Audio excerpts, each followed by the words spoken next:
Hoy te embarcarás en un viaje a través de toda la historia del Antiguo Testamento.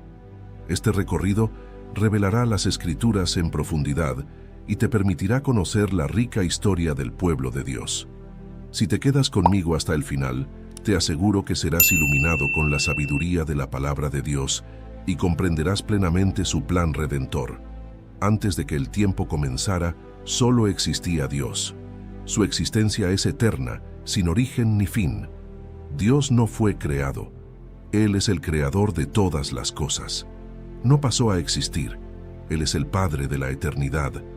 La eternidad misma es un atributo exclusivo de Dios. En el principio, Dios creó los cielos y la tierra. En un despliegue asombroso de poder y creatividad, Dios habló y el universo tomó forma. La luz se separó de la oscuridad, los mares y la tierra firme se establecieron, y la vida comenzó a llenar cada rincón del nuevo mundo. En 6 días, Dios creó todo lo que existe, y vio que todo era bueno. En Génesis 1:1 se narra: en el principio creó Dios los cielos y la tierra. En el 6º día, Dios formó al primer hombre, Adán, del polvo de la tierra, y sopló en él aliento de vida, dándole no solo existencia, sino también un espíritu viviente capaz de relacionarse con su Creador. Para acompañarlo, Dios creó a Eva a partir de una costilla de Adán. Juntos vivieron en el jardín del Edén, un paraíso de abundancia y paz donde caminaban en perfecta comunión con su Creador. En Génesis 2:7 se narra: entonces Dios formó al hombre del polvo de la tierra y sopló en su nariz aliento de vida, y fue el hombre un ser viviente. Dios les dio una sola advertencia: no debían comer del árbol del conocimiento del bien y del mal. Trágicamente, la serpiente, astuta y engañosa, persuadió a Eva para que desobedeciera a Dios, y ella compartió el fruto prohibido con Adán. En ese momento, la inocencia se perdió, y el pecado entró en el mundo. La desobediencia de Adán y Eva tuvo consecuencias devastadoras. Se dieron cuenta de su desnudez y sintieron vergüenza por primera vez. Dios, en su justicia, los expulsó del jardín del Edén para que no comieran del árbol de la vida y vivieran para siempre en su estado caído. Sin embargo, incluso en este acto de juicio, Dios mostró misericordia, proveyéndoles ropa para cubrir su desnudez y prometiendo que un día enviaría a alguien para redimir a la humanidad. En Génesis 3:21 se narra: y Dios hizo al hombre y a su mujer túnicas de pieles, y los vistió. La expulsión del Edén marcó el comienzo de una vida de trabajo arduo y dolor para Adán y Eva, pero también el inicio del plan de redención de Dios para la humanidad. El pecado había entrado en el mundo, pero Dios ya tenía un plan para restaurar lo que se había perdido. Adán y Eva tuvieron 2 hijos, Caín y Abel. Abel era pastor de ovejas y Caín era labrador. Ambos ofrecieron sacrificios a Dios, pero Dios aceptó el sacrificio de Abel y rechazó el de Caín. Lleno de envidia y furia, Caín llevó a su hermano al campo y lo mató, cometiendo el primer asesinato registrado en la historia. En Génesis 4:8 se narra: y habló Caín a su hermano Abel, y aconteció que estando ellos en el campo, Caín se levantó contra su hermano Abel y lo mató. Después del asesinato de Abel y el destierro de Caín, Adán y Eva tuvieron otro hijo, Set. Su nombre significa compensación, ya que Eva consideró que Dios le había dado otro hijo en lugar de Abel. Con el tiempo, la maldad de la humanidad se incrementó de tal manera que Dios se lamentó de haber creado al hombre. Decidió limpiar la tierra con un diluvio, pero encontró en Noé un hombre justo y perfecto en su generación. Dios instruyó a Noé para construir un arca y llevar en ella a su familia y parejas de cada especie de animales para salvarlos del diluvio venidero. En Génesis 6:9 se narra: estas son las generaciones de Noé. Noé, varón justo, era perfecto en sus generaciones. Con Dios caminó Noé. Durante 40 días y 40 noches, llovió sin cesar, y las aguas cubrieron la tierra. Toda vida fuera del arca pereció. Pero Noé y los suyos sobrevivieron, y cuando las aguas se retiraron, Dios estableció un pacto con Noé. prometió nunca más destruir la tierra con un diluvio, y puso el arco iris en el cielo como señal de este pacto eterno. En Génesis 9:13 se narra: Mi arco he puesto en las nubes, el cual será por señal del pacto entre mí y la tierra. Después del diluvio, los hijos de Noé, Sem, Cam y Jafet, tuvieron roles fundamentales en la reconstitución de la humanidad y son considerados los progenitores de diversas naciones y pueblos. Cada uno de sus descendientes formó diferentes grupos étnicos y naciones que se mencionan y detallan en la Biblia. Sem es reconocido como el ancestro de los pueblos semitas, que incluyen a los hebreos, árabes, asirios, arameos y otros. La línea de Sem es especialmente significativa en la narrativa bíblica porque de él descienden los israelitas y eventualmente nuestro Señor Jesucristo. Cam es el padre de varias naciones que a menudo fueron enemigas de Israel. Su descendencia incluye a los cananeos, los egipcios, los filisteos y otros pueblos del norte de África y el cercano oriente. Jafet es el progenitor de muchos de los pueblos de Europa y partes de Asia. Después del diluvio, los descendientes de Noé se multiplicaron y comenzaron a poblar la tierra. Llegaron a la llanura de Sinar y decidieron construir una ciudad con una torre que llegara hasta el cielo. Su objetivo era hacerse un nombre y evitar ser esparcidos por toda la tierra. En Génesis 11:4 se narra: Y dijeron: Vamos, edifiquémonos una ciudad y una torre cuya cúspide llegue al cielo, y hagámonos un nombre, por si fuéremos esparcidos sobre la faz de toda la tierra. Dios, viendo su arrogancia y el peligro de su unidad en el mal, decidió confundir su lenguaje para que no pudieran entenderse entre sí. De este modo, los esparció por toda la tierra, y la ciudad fue llamada Babel, porque allí Dios confundió el lenguaje de toda la tierra. En este punto de la historia, Dios comienza a trabajar de una manera especial a través de un hombre llamado Abram, quien vivía en la tierra de Ur de los Caldeos. Dios le habló, llamándolo a dejar su tierra natal y su familia para ir a una tierra que él le mostraría. Este llamado fue acompañado de una promesa extraordinaria. Dios haría de Abram una gran nación, lo bendeciría y a través de él todas las familias de la tierra serían bendecidas. En Génesis 12:1-2 se narra: Dios había dicho a Abram: Vete de tu tierra y de tu parentela, y de la casa de tu padre, a la tierra que te mostraré. Y haré de ti una nación grande, y te bendeciré, y engrandeceré tu nombre, y serás bendición. Abram, en obediencia a la voz de Dios, dejó su tierra y su parentela, y se dirigió a la tierra de Canaán. Este acto de fe fue monumental, ya que Abram no sabía exactamente a dónde iba, ni cómo se cumplirían las promesas de Dios. Su fe y obediencia fueron recompensadas con la promesa de que se convertiría en el padre de una gran nación. A lo largo de su vida, Dios reiteró y amplió sus promesas a Abram. Estas promesas incluían la posesión de la tierra de Canaán, una descendencia numerosa y la bendición a través de él para todas las naciones de la tierra. Dios cambió su nombre de Abram a Abraham, que significa padre de multitudes, y el de su esposa de Sarai a Sara. En Génesis 15:5-6 se narra: Y lo llevó fuera y le dijo: Mira ahora los cielos y cuenta las estrellas, si las puedes contar. Y le dijo: Así será tu descendencia. Y creyó a Dios, y le fue contado por justicia. Estas promesas fueron selladas con un pacto, y la señal de este pacto fue la circuncisión. Este pacto no solo confirmó las promesas de Dios a Abraham, sino que también estableció una relación especial y exclusiva entre Dios y los descendientes de Abraham. A pesar de las promesas de Dios, Sara, no podía concebir, y con el tiempo ofreció a su sierva egipcia, Agar, a Abram, para que tuviera un hijo con ella. Esta decisión fue una mezcla de desesperación y falta de fe en la promesa de Dios de darles un hijo. Agar concibió y dio a luz a Ismael.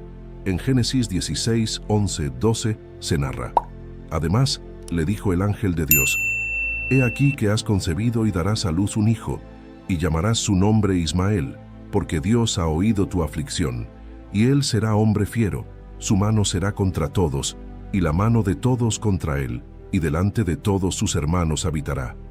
Ismael, cuyo nombre significa Dios oye, fue el primer hijo de Abraham. Sin embargo, Dios dejó claro que el hijo de la promesa sería a través de Sara, y no Agar. Y después de esto nacería Isaac, el hijo prometido, que nació cuando Abraham tenía 100 años y Sara 90. Su nacimiento fue un milagro, ya que Sara era estéril y ambos eran de avanzada edad. Este evento fue un testimonio del poder y la fidelidad de Dios para cumplir sus promesas. La vida de Abraham no estuvo exenta de pruebas. Una de las más grandes fue cuando Dios le pidió que sacrificara a su hijo Isaac, el hijo de la promesa. A pesar de lo difícil que fue esta prueba, Abraham obedeció a Dios sin vacilar, demostrando su absoluta confianza en él. Génesis 22, 2, 3. En el último momento, Dios proveyó un carnero para el sacrificio, y así Isaac fue salvado. Después de la muerte de Sara, Abraham se preocupó por encontrar una esposa adecuada para Isaac. En una muestra de fe y providencia, envió a su siervo a buscar una esposa para Isaac entre su parentela en Mesopotamia. El siervo encontró a Rebeca, quien se convirtió en la esposa de Isaac. En Génesis 24:67 se narra: Isaac la trajo a la tienda de su madre Sara, y tomó a Rebeca por mujer, y la amó, y se consoló Isaac después de la muerte de su madre. La vida de Isaac también tuvo sus desafíos. Una de las pruebas más significativas fue cuando se enfrentó a la hambruna y tuvo que ir a Gerar. Allí, al igual que su padre, mintió sobre la identidad de su esposa por miedo a ser asesinado. Sin embargo, Dios lo protegió y bendijo, confirmando las promesas dadas a Abraham. En Génesis 26:3-4 se narra: Habita como forastero en esta tierra, y estaré contigo, y te bendeciré. Porque a ti y a tu descendencia daré todas estas tierras, y confirmaré el juramento que hice a Abraham tu padre. Multiplicaré tu descendencia como las estrellas del cielo, y daré a tu descendencia todas estas tierras, y todas las naciones de la tierra serán benditas en tu simiente. Isaac también tuvo 2 hijos, Esaú y Jacob, que nacieron después de que Rebeca orara fervientemente a Dios por hijos debido a su esterilidad. Esta oración muestra la fe y la dependencia de Rebeca en Dios.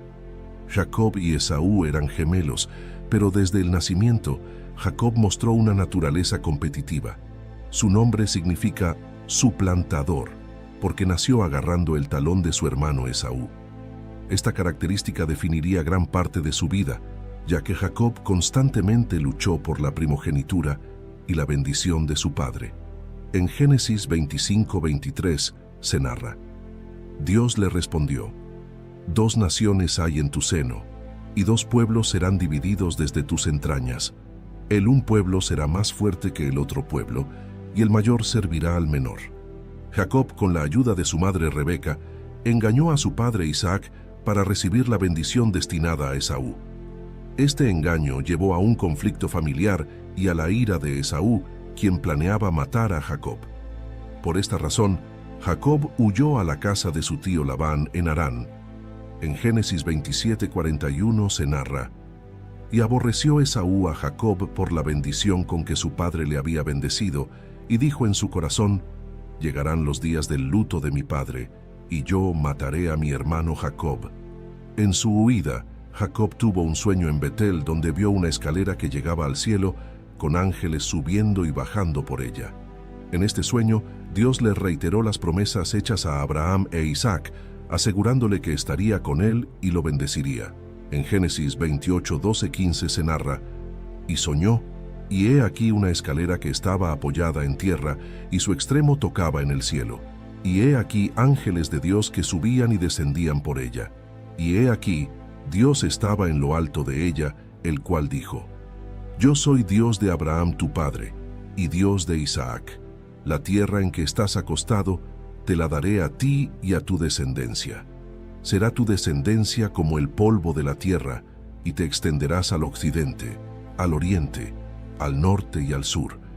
Y todas las familias de la tierra serán benditas en ti y en tu simiente.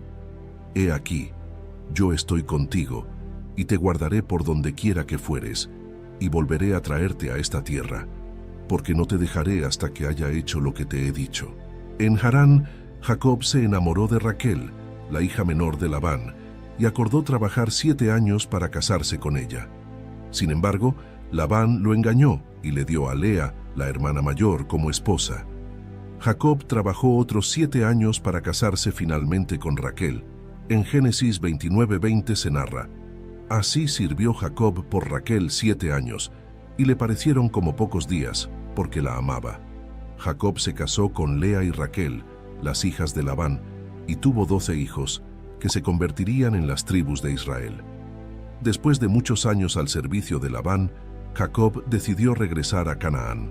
En el camino, temeroso de encontrarse con Esaú, envió regalos y oraciones para apaciguar la ira de su hermano. En la noche antes de su encuentro, Jacob luchó con un hombre, que resultó ser una manifestación divina. Durante esta lucha, Jacob fue bendecido, y su nombre fue cambiado a Israel, que significa el que lucha con Dios. En Génesis 32:28 se narra: y el hombre dijo: no se dirá más tu nombre Jacob, sino Israel, porque has luchado con Dios y con los hombres, y has vencido. Cuando finalmente se encontró con Esaú, Jacob descubrió que su hermano lo había perdonado. Este encuentro marcó un momento de reconciliación y restauración familiar, mostrando cómo Dios puede sanar las heridas y restaurar las relaciones. En Génesis 33:4 se narra: y Esaú corrió a su encuentro, y le abrazó, y se echó sobre su cuello, y le besó, y lloraron. Después de esto, su hijo favorito, José, fue vendido como esclavo por sus hermanos celosos y llevado a Egipto. A pesar de las adversidades, José se convirtió en un líder poderoso en Egipto, interpretando sueños y gestionando los recursos del país durante una gran hambruna. En Génesis 37:28 se narra: y cuando pasaban los madianitas mercaderes, sacaron ellos a José de la cisterna y le trajeron arriba, y le vendieron a los ismaelitas por 20 piezas de plata, y llevaron a José a Egipto. Durante la hambruna, los hermanos de José viajaron a Egipto en busca de comida. Eventualmente José se reveló a ellos y los perdonó, invitando a toda su familia a vivir en Egipto, donde serían protegidos y cuidados. En Génesis 50:20 se narra: vosotros pensasteis mal contra mí, mas Dios lo encaminó a bien para hacer lo que vemos hoy, para mantener en vida a mucho pueblo. Con el paso del tiempo, la familia de Jacob se multiplicó y se convirtió en un pueblo numeroso en Egipto. Sin embargo, un nuevo faraón que no conocía a José subió al poder y comenzó a oprimir a los israelitas, forzándolos a trabajar como esclavos. En medio de su sufrimiento, Dios escuchó sus clamores y decidió liberarlos. En Éxodo 3:7-8 se narra: dijo luego Dios: bien he visto la aflicción de mi pueblo que está en Egipto, y he oído su clamor a causa de sus exactores, pues he conocido sus angustias, y he descendido para librarlos de mano de los egipcios, y sacarlos de aquella tierra a una tierra buena y ancha, a tierra que fluye leche y miel. Dios llamó a Moisés, un hombre hebreo criado en la corte del faraón, para liderar a su pueblo fuera de Egipto. A través de Moisés, Dios envió 10 plagas devastadoras sobre Egipto para persuadir al faraón de liberar a los israelitas. Finalmente, después de la 10ª plaga, que mató a todos los primogénitos de Egipto, el faraón permitió que los israelitas se fueran. Mientras los israelitas escapaban, el faraón cambió de opinión y envió a su ejército tras ellos. Atrapados entre el ejército egipcio y el Mar Rojo, Dios hizo un milagro. Dividió las aguas del mar, permitiendo que los israelitas cruzaran en seco. Cuando los egipcios intentaron seguirlos, las aguas volvieron a su lugar y los ahogaron. En Éxodo 14:21-22 se narra: y extendió Moisés su mano sobre el mar, e hizo Dios que el mar se retirase por recio viento oriental toda aquella noche, y tornó el mar en seco, y las aguas quedaron divididas.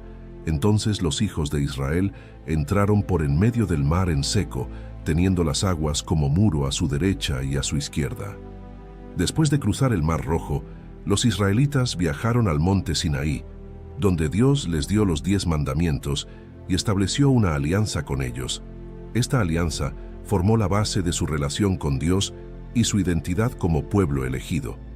En Éxodo 19, 5-6 se narra: Ahora pues, si diereis oído a mi voz y guardaréis mi pacto, vosotros seréis mi especial tesoro sobre todos los pueblos, porque mía es toda la tierra, y vosotros me seréis un reino de sacerdotes y gente santa. Después de la muerte de Moisés, Josué fue elegido por Dios para liderar a los israelitas en la conquista de la tierra prometida. Josué había sido el asistente fiel de Moisés y un valiente guerrero. Su primera gran tarea fue cruzar el río Jordán y comenzar la conquista de Canaán. En Josué 1:2-3 se narra: Mi siervo Moisés ha muerto. Ahora pues levántate y pasa este Jordán, tú y todo este pueblo, a la tierra que yo les doy a los hijos de Israel. Yo os he entregado, como lo había dicho a Moisés, todo lugar que pisare la planta de vuestro pie. El cruce del río Jordán fue un milagro que recordó a los israelitas el cruce del Mar Rojo.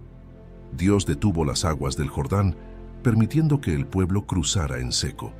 Este evento fortaleció la fe de los israelitas y confirmó el liderazgo de Josué. En Josué 3:17 se narra: Mas los sacerdotes que llevaban el arca del pacto de Dios estuvieron en seco, firmes en medio del Jordán, hasta que todo el pueblo hubo acabado de pasar el Jordán, y todo Israel pasó en seco. La primera gran ciudad que enfrentaron fue Jericó, una fortaleza imponente. Dios dio instrucciones específicas a Josué para la toma de la ciudad. Los israelitas marcharon alrededor de Jericó durante 7 días, y al 7º día, las murallas cayeron después de que los sacerdotes tocaran las trompetas y el pueblo gritara. La campaña de conquista continuó con la captura de otras ciudades importantes como Ai, Hebrón y Debir. Dios instruyó a los israelitas a destruir completamente a los habitantes de estas ciudades para evitar la influencia de sus prácticas idolátricas y pecaminosas. Después de varias victorias, Josué repartió la tierra entre las 12 tribus de Israel. Cada tribu recibió su herencia conforme a las instrucciones de Dios. La tierra se distribuyó mediante un sorteo, asegurando que cada tribu tuviera su porción, cumpliendo así las promesas de Dios a Abraham, Isaac y Jacob. Aunque los israelitas conquistaron gran parte de Canaán, no expulsaron completamente a todos los habitantes cananeos.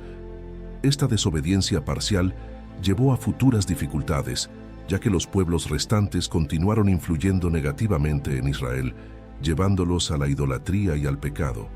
Con la muerte de Josué y la generación que conquistó Canaán, comenzó un nuevo capítulo en la historia de Israel, el período de los jueces. Este fue un tiempo caracterizado por ciclos de apostasía, opresión, clamor a Dios y liberación. Después de la muerte de Josué, los israelitas rápidamente cayeron en la idolatría, adorando a los dioses de los pueblos vecinos. Esta infidelidad llevó a la opresión por parte de diversas naciones, que Dios permitió como castigo por su desobediencia. En Jueces 2:11-12 se narra: Y los hijos de Israel hicieron lo malo ante los ojos de Dios y sirvieron a los Baales. Dejaron a Dios, el Dios de sus padres, que los había sacado de la tierra de Egipto, y se fueron tras otros dioses, los dioses de los pueblos que estaban en sus alrededores, a los cuales adoraron, y provocaron a ira a Dios. En su angustia, los israelitas clamaban a Dios por liberación. En respuesta, Dios levantaba jueces, líderes carismáticos y militares que guiaban al pueblo a la victoria sobre sus opresores y restauraban la paz temporal. En Jueces 2:16 se narra: Y Dios levantó jueces que los librasen de mano de los que les despojaban. Unos de los jueces principales son Otoniel, el primer juez de Israel quien liberó al pueblo de la opresión de Cusán-Risataim, rey de Mesopotamia. Ehud, un juez zurdo que liberó a Israel de la opresión de Eglón, rey de Moab, con un audaz asesinato. Débora, la única juez mujer quien junto con Barak liberó a Israel de la opresión de Jabín, rey de Canaán. Gedeón, llamado por Dios para liberar a Israel de los madianitas. Con un pequeño ejército de 300 hombres, Gedeón derrotó al ejército de Madián mediante una estrategia divinamente inspirada.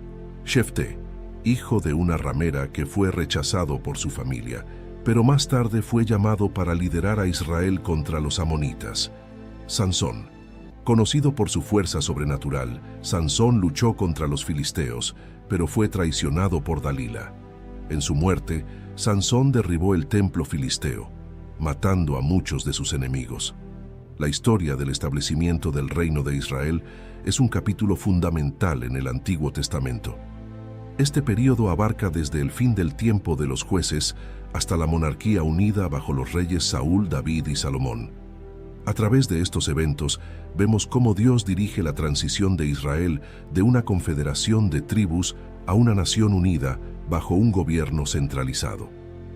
Samuel fue el último de los jueces y un profeta significativo en la historia de Israel. Nació como respuesta a las oraciones de su madre Ana, quien lo dedicó al servicio de Dios desde su nacimiento. Samuel fue criado en el tabernáculo bajo la tutela del sacerdote Elí. En 1 de Samuel 1:27-28 se narra: «Por este niño oraba, y Dios me dio lo que le pedí.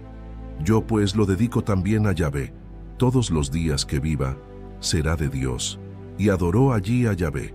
Samuel se convirtió en un líder espiritual, militar y judicial de Israel. Su integridad y devoción a Dios le ganaron el respeto del pueblo. Sin embargo, los israelitas comenzaron a demandar un rey para que los gobernara como las demás naciones, lo que marcó el fin del periodo de los jueces. En 1 de Samuel 8:4-5 se narra: «Entonces todos los ancianos de Israel se juntaron y vinieron a Ramá para ver a Samuel, y le dijeron: He aquí tú has envejecido, y tus hijos no andan en tus caminos.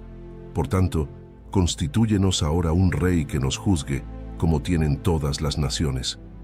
Dios accedió a la petición del pueblo, aunque les advirtió a través de Samuel sobre las implicaciones y los desafíos de tener un rey. A pesar de las advertencias, el pueblo insistió, y Dios instruyó a Samuel para que ungiera a Saúl como el primer rey de Israel. En 1 de Samuel 8:19-22 se narra: «Pero el pueblo no quiso oír la voz de Samuel y dijo: No, sino que habrá rey sobre nosotros, y nosotros seremos también como todas las naciones, y nuestro rey nos gobernará, y saldrá delante de nosotros, y hará nuestras guerras». Y oyó Samuel todas las palabras del pueblo, y las refirió en oídos de Dios. Y Dios dijo a Samuel: «Oye su voz, y pon rey sobre ellos». Entonces dijo Samuel a los varones de Israel: «Idos cada uno a vuestra ciudad». Saúl, de la tribu de Benjamín, fue elegido por Dios y ungido por Samuel como el primer rey de Israel. Al principio, Saúl demostró ser un líder valiente y capaz, ganándose la confianza y el apoyo del pueblo. En 1 de Samuel 10:1 se narra: «Tomando entonces Samuel una redoma de aceite, la derramó sobre su cabeza, y lo besó y dijo: ¿No te ha ungido el Señor por príncipe sobre su pueblo Israel?». Saúl comenzó su reinado con éxito, liderando a Israel en varias victorias militares contra sus enemigos, incluyendo a los amonitas y los filisteos. Sin embargo, su reinado se vio marcado por actos de desobediencia a Dios que eventualmente llevaron a su rechazo como rey. En 1 de Samuel 13:14 se narra: «Entonces Samuel dijo a Saúl: Locamente has hecho, no guardaste el mandamiento del Señor tu Dios que Él te había ordenado, pues ahora el Señor hubiera confirmado tu reino sobre Israel para siempre. Mas ahora tu reino no será duradero. El Señor se ha buscado un varón conforme a su corazón, al cual Dios ha designado para que sea príncipe sobre su pueblo, por cuanto tú no has guardado lo que Yahvé te mandó». Dios envió a Samuel a la casa de Isaí en Belén para ungir a un nuevo rey. El elegido fue David, el más joven de los hijos de Isaí, un pastor de ovejas. Aunque no era el mayor ni el más impresionante a los ojos humanos, Dios vio en David un corazón conforme a su voluntad. En 1 de Samuel 16:7 se narra: «Y Yahvé respondió a Samuel: No mires a su parecer, ni a lo grande de su estatura, porque yo lo desecho. Porque Yahvé no mira lo que mira el hombre, pues el hombre mira lo que está delante de sus ojos, pero Yahvé mira el corazón. David ganó prominencia al enfrentarse y derrotar al gigante filisteo Goliat con una honda y una piedra, mostrando una fe y valentía extraordinarias que inspiraron a todo Israel. En 2 de Samuel 17, 45-47 se narra: Entonces dijo David al filisteo: Tú vienes a mí con espada y lanza y jabalina, mas yo vengo a ti en nombre de Yahvé de los ejércitos, el Dios de los escuadrones de Israel, a quien tú has provocado. El Señor te entregará hoy en mi mano, y yo te venceré, y te cortaré la cabeza, y daré hoy los cuerpos de los filisteos a las aves del cielo y a las bestias de la tierra, y toda la tierra sabrá que hay Dios en Israel, y sabrá toda esta congregación que Dios no salva con espada y con lanza, porque de Dios es la batalla, y Él os entregará en nuestras manos. La popularidad de David despertó los celos de Saúl, quien intentó matarlo en varias ocasiones. David, sin embargo, respetó siempre la unción de Saúl como rey y se negó a levantar su mano contra él. Este periodo de persecución demostró la integridad y la paciencia de David. En 2 de Samuel 24:10 se narra: He aquí, hoy han visto tus ojos cómo Yahvé te ha puesto hoy en mis manos en la cueva, y me dijeron que te matase, pero te perdoné, porque dije, no extenderé mi mano contra mi Señor, porque Él es el ungido del Señor. Después de la muerte de Saúl en batalla, David fue proclamado rey de Judá, y más tarde, de todo Israel. Estableció Jerusalén como la capital del reino, y trasladó allí el arca del pacto, unificando a la nación tanto política como espiritualmente. En 2 de Samuel 5:3 se narra: Vinieron pues todos los ancianos de Israel al rey en Hebrón, y el rey David hizo pacto con ellos en Hebrón delante de Dios, y ungieron a David por rey sobre Israel. David fue un rey guerrero que extendió las fronteras de Israel. Sin embargo, también tuvo fallos significativos, como su pecado con Betsabé y el asesinato de Urías, lo que trajo consecuencias graves para su familia y su reino. En 2 de Samuel 12:9-10 se narra: ¿Por qué, pues, tuviste en poco la palabra de Dios, haciendo lo malo delante de sus ojos? A Urías heteo heriste a espada, y tomaste por mujer a su mujer, y a él lo mataste con la espada de los hijos de Amón. Por lo cual ahora no se apartará jamás de tu casa la espada, por cuanto me menospreciaste, y tomaste la mujer de Urías heteo para que fuese tu mujer. Salomón, hijo de David y Betsabé, ascendió al trono tras la muerte de su padre. Conocido por su sabiduría, Salomón pidió a Dios entendimiento para gobernar a su pueblo, y Dios le concedió sabiduría, riqueza y honor. En Primera de Reyes 3:9-12 se narra: Da pues a tu siervo corazón entendido, para juzgar a tu pueblo, y para discernir entre lo bueno y lo malo, porque ¿quién podrá gobernar tu pueblo tan grande? Y agradó delante del Señor que Salomón pidiese esto, y le dijo Dios: porque has demandado esto, y no pediste para ti muchos días, ni pediste para ti riquezas, ni pediste la vida de tus enemigos, sino que demandaste para ti inteligencia para oír juicio. He aquí lo he hecho conforme a tus palabras. He aquí que te he dado corazón sabio y entendido, tanto que no ha habido antes de ti otro como tú, ni después de ti se levantará otro como tú. Uno de los mayores logros de Salomón fue la construcción del templo en Jerusalén, un lugar permanente para la adoración de Dios y el sacrificio. Este templo se convirtió en el centro religioso y espiritual de Israel. En Primera de Reyes 6:1 se narra: En el año 480, después que los hijos de Israel salieron de la tierra de Egipto, en el 4.º año del reinado de Salomón sobre Israel, en el mes de Sif, que es el segundo mes, comenzó él a edificar la casa de Dios. Durante el reinado de Salomón, Israel experimentó un periodo de gran prosperidad, comercio e influencia internacional. Sin embargo, Salomón también tuvo sus fallos, especialmente al tomar muchas esposas extranjeras que lo llevaron a la idolatría. Esta desobediencia causó la decadencia espiritual de Israel y preparó el escenario para la división del reino. En Primera de Reyes 11:4 se narra: Y cuando Salomón era ya viejo, sus mujeres inclinaron su corazón tras dioses ajenos. Y su corazón no era perfecto con el Señor su Dios, como el corazón de David su padre. Después de la muerte de Salomón, el reino se dividió en dos: el reino del norte, conocido como Israel, y el reino del sur, conocido como Judá. Esta división resultó de la desobediencia de Salomón y las políticas opresivas de su hijo Roboam. Tras la muerte de Salomón, su hijo Roboam ascendió al trono. Sin embargo, su falta de sabiduría y su negativa a aligerar la carga tributaria provocaron la rebelión de las 10 tribus del norte, que eligieron a Jeroboam como su rey. Así, el reino se dividió en dos: el reino del norte, Israel, con su capital en Samaria, y el reino del sur, Judá, con su capital en Jerusalén. En Primera de Reyes 12:16 se narra: cuando todo Israel vio que el rey no les había oído, respondió el pueblo al rey diciendo: ¿qué parte tenemos nosotros con David? No tenemos heredad en el hijo de Isaí. Israel, a tus tiendas, provee ahora David a tu casa. Y el pueblo de Israel se fue a sus tiendas. Israel, el reino del norte, tuvo una sucesión de reyes, muchos de los cuales llevaron al pueblo a la idolatría y al pecado. Entre los más destacados se encuentran Jeroboam I. Estableció ídolos en Betel y Dan para evitar que la gente fuera a Jerusalén a adorar. En Primera de Reyes 12:28-30 se narra: y habiendo tomado consejo, hizo el rey 2 becerros de oro, y dijo al pueblo: bastante habéis subido a Jerusalén.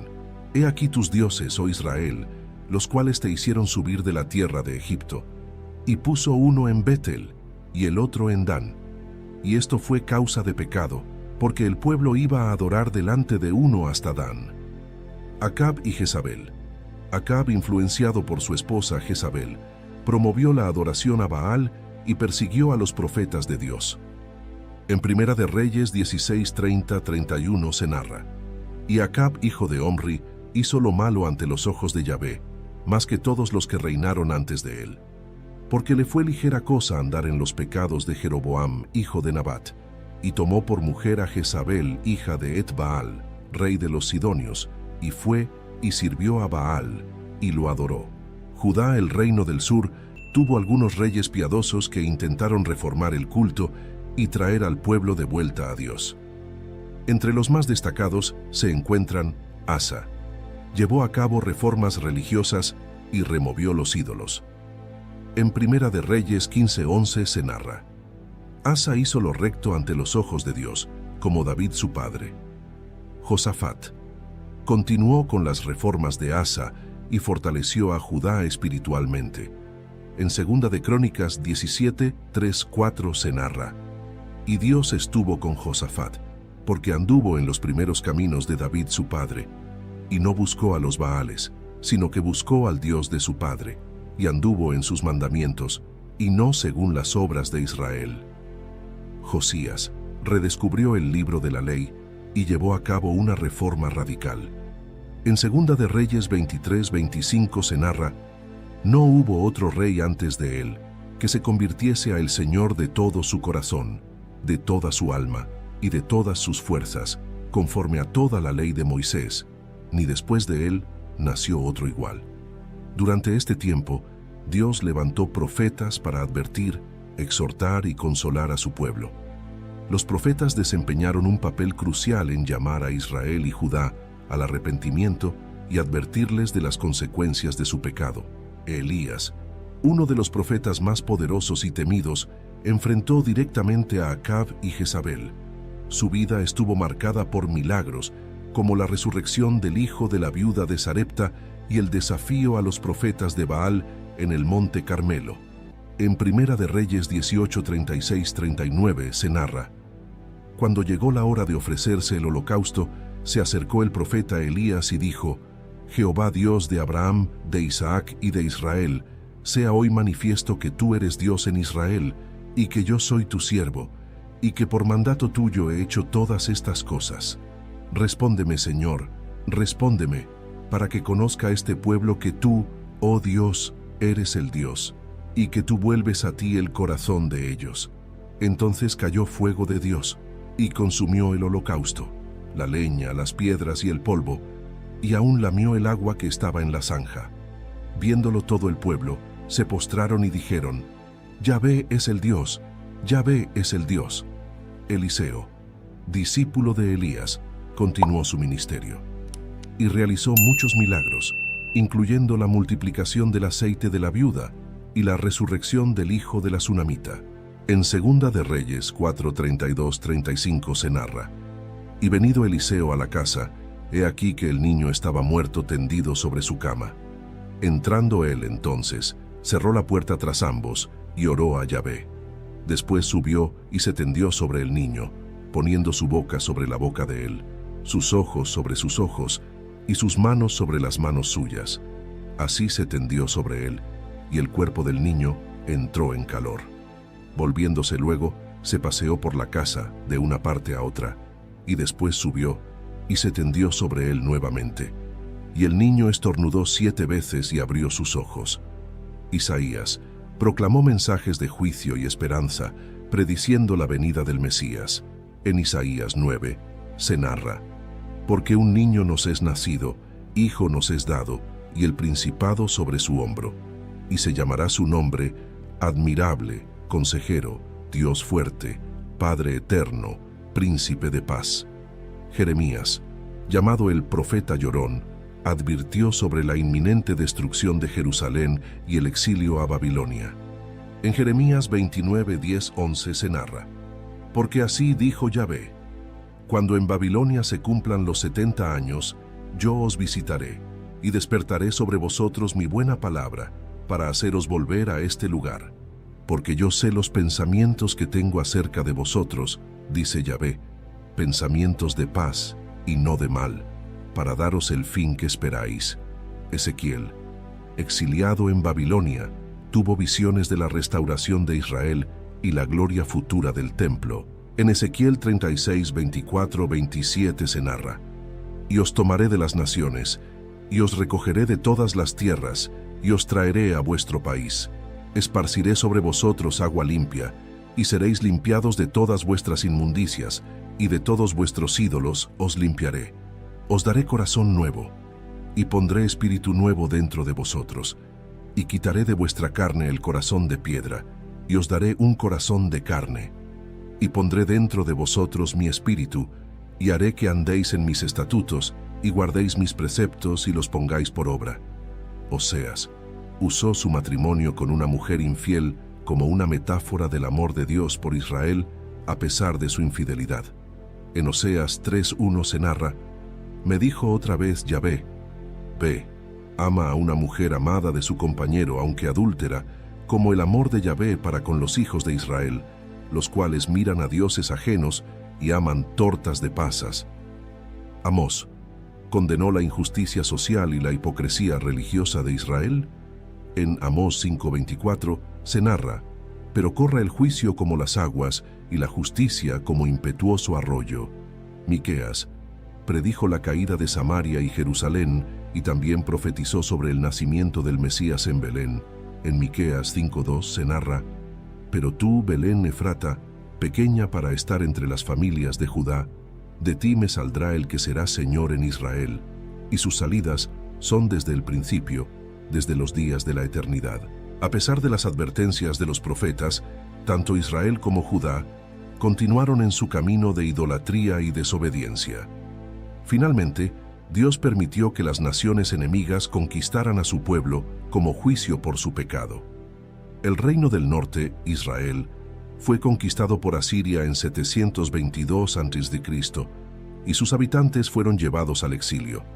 En Segunda de Reyes 17:6 se narra: En el año 9 de Oseas, el rey de Asiria tomó Samaria y llevó a Israel cautivo a Asiria y los puso en Jalá y en Abor junto al río Gozán y en las ciudades de los medos. Judá, el reino del sur, sobrevivió por más tiempo, pero finalmente también cayó debido a su pecado. En el año 586 a.C., los babilonios, bajo el liderazgo de Nabucodonosor, conquistaron Jerusalén, destruyeron el templo y llevaron a muchos de los judíos al exilio en Babilonia. En Segunda de Reyes 25:8-9 se narra: En el mes quinto, a los 7 días del mes, que era el año 19 del rey Nabucodonosor, rey de Babilonia, vino a Jerusalén Nabuzaradán, capitán de la guardia, siervo del rey de Babilonia, y quemó la casa de Yahvé, y la casa del rey, y todas las casas de Jerusalén, y todas las casas de los grandes quemó a fuego. Durante el exilio en Babilonia, los judíos enfrentaron la tarea de mantener su identidad y fe en un entorno pagano. Profetas como Ezequiel y Daniel jugaron un papel crucial en mantener viva la esperanza y la fe del pueblo. En Jeremías 29, 10, 11 se narra: porque así dijo Yahvé, cuando en Babilonia se cumplan los 70 años, yo os visitaré y despertaré sobre vosotros mi buena palabra, para haceros volver a este lugar. Porque yo sé los pensamientos que tengo acerca de vosotros, dice Jehová, pensamientos de paz y no de mal, para daros el fin que esperáis. Después de 70 años en el exilio, Dios movió el corazón de Ciro, rey de Persia, para permitir que los judíos regresaran a su tierra y reconstruyeran el templo. Este decreto marcó el inicio del retorno y la restauración de Jerusalén. En Esdras 1:1-3 se narra: en el primer año de Ciro, rey de Persia, para que se cumpliese la palabra de Yahvé por boca de Jeremías, despertó Yahvé el espíritu de Ciro, rey de Persia, el cual hizo pasar pregón por todo su reino, y también por escrito, diciendo: así dice Ciro, rey de Persia, Yahvé, el Dios de los cielos, me ha dado todos los reinos de la tierra, y me ha mandado que le edifique casa en Jerusalén, que está en Judá. Quien haya entre vosotros de todo su pueblo, sea Dios con él, y suba a Jerusalén, que está en Judá, y edifique la casa a Yahvé, Dios de Israel, él es el Dios, la cual está en Jerusalén.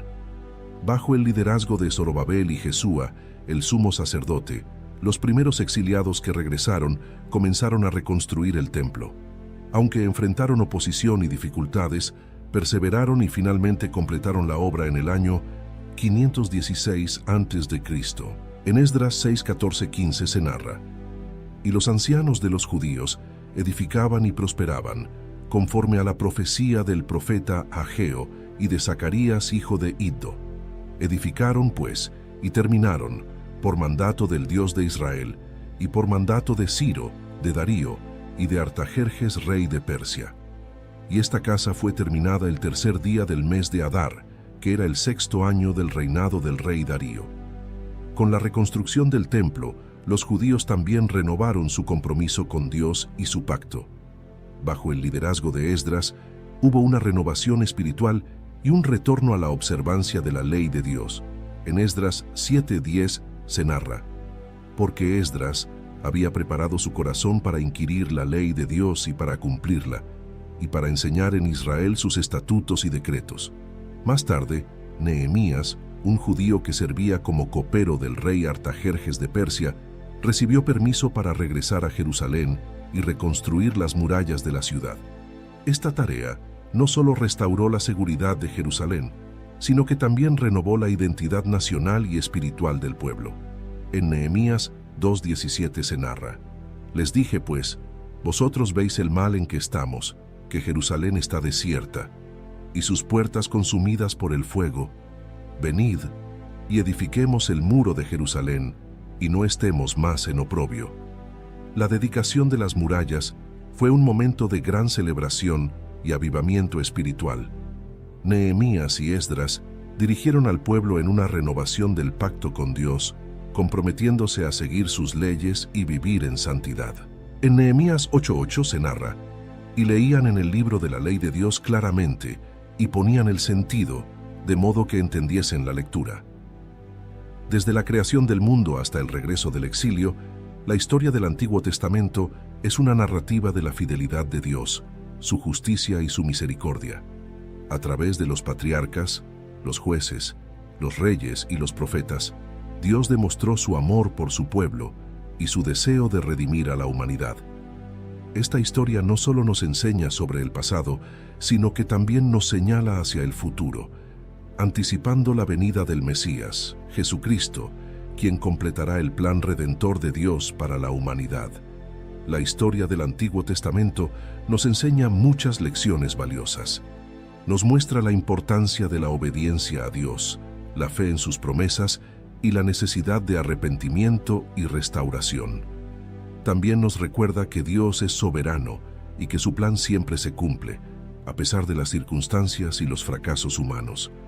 Estas historias pueden parecer distantes en el tiempo, pero sus enseñanzas son eternas y aplicables a nuestra vida diaria.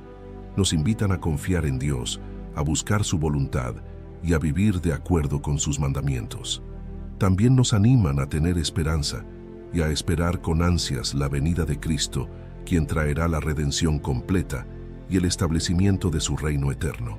Al reflexionar sobre la fidelidad de Dios a lo largo de la historia, podemos encontrar fortaleza y esperanza para enfrentar nuestras propias pruebas y desafíos. Sabemos que el mismo Dios que guió a Abraham, salvó a Noé, liberó a Israel de Egipto y restauró a su pueblo del exilio, está con nosotros hoy, guiándonos y sosteniéndonos con su amor y su gracia.